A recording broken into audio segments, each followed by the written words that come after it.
ఇక డీటెయిల్స్ చూస్తే కేంద్ర మంత్రి కిషన్ రెడ్డి మాట్లాడుతున్నారు. ఇప్పుడు ఆ లైవ్ చూద్దాం. కానీ తెలంగాణ వచ్చిన తర్వాత సింగరేణి కొద్దిగా ఇబ్బందులు ఏర్పడతా ఉన్నాయి. అంతవరకు లాభాల బాటలో ఉన్నటువంటి సింగరేణి క్రమంగా అనేక రకాల ఇబ్బందుల్లో అనేక రకాల సమస్యల్లో ఈరోజు పేరుకపోయింది. ఈ సంస్థలో 51% తెలంగాణ రాష్ట్ర ప్రభుత్వానికి, 49% కేంద్ర ప్రభుత్వానికి వాటాలు ఉన్నాయి. అయినప్పటికీ కూడా 49% ఉన్నప్పటికీ కూడా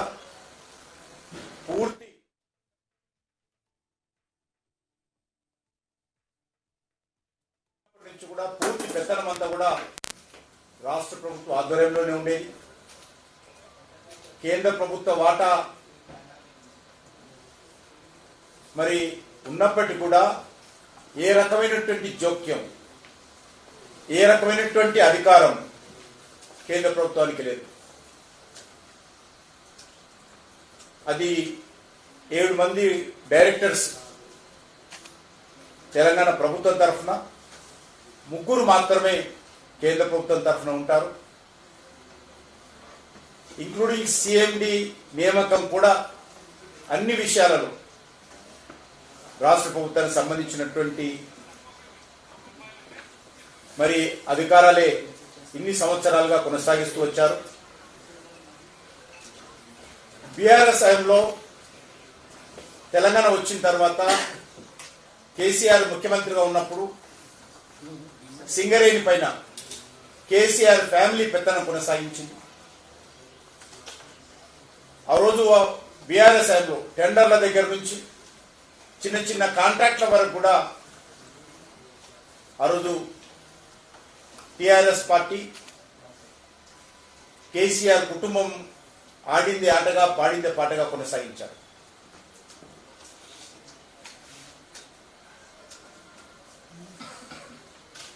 సింగరేణికి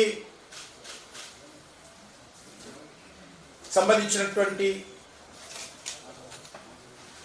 అన్ని కార్యక్రమాల్లో కూడా ఆ రోజు పూర్తిగా రాజకీయమైనటువంటి జోక్యంతో మరి సింగరేణిని అనేక రకాలుగా సమస్యలు నెట్టివేశారు. సింగరేణికి రావాల్సినటువంటి బకాయిలు, రాష్ట్ర ప్రభుత్వం నుంచి రావాల్సినటువంటి బకాయిలు సుమారు 32,000 కోట్ల రూపాయలు మరి బకాయిలు పడ్డ విషయాన్ని కూడా ఈ సందర్భంగా మనం చేస్తున్నాం. ఎన్ని రకాలుగా సింగరేణిని విధ్వంసం చేయవచ్చో గతంలో బీఆర్ఎస్ పార్టీ, ఈరోజు కాంగ్రెస్ పార్టీ సింగరేణిని విధ్వంసం చేస్తా ఉన్నాయి. ఎంతసేపు తమ అవినీతి అక్రమాలకు సింగరేణి ఒక బంగారు బాతుగా వాడుకుంటూ మరి సింగరేణి కార్మికుల రక్తాన్ని, సింగరేణి కార్మికుల చెమటను దోచుకుంటున్న విషయాన్ని కూడా ఈ సందర్భంగా మనం చేస్తా ఉన్నాం. గతంలో ఏ రకంగా బీఆర్ఎస్ పార్టీ అవలంబించిందో ఈరోజు కాంగ్రెస్ పార్టీ కూడా అదే పద్ధతిని ముందుకెళ్తా ఉంది. సరిగ్గా ఇప్పుడు నైనీ కోల్ బ్లాక్ విషయంలో కూడా బీఆర్ఎస్ ఏ రకంగా పనిచేస్తుందో ఇది కూడా అదే విధంగా పనిచేస్తాం. మనకందరికి తెలుసు, ఒకసారి బిఐఎఫ్ఐఆర్ కింద అప్పుల ఊబిలో కూరుకుపోయినటువంటి సింగరేణిని ప్రధానమంత్రిగా అటల్ బిహారీ వాజ్పేయి గారు 684 కోట్ల రూపాయల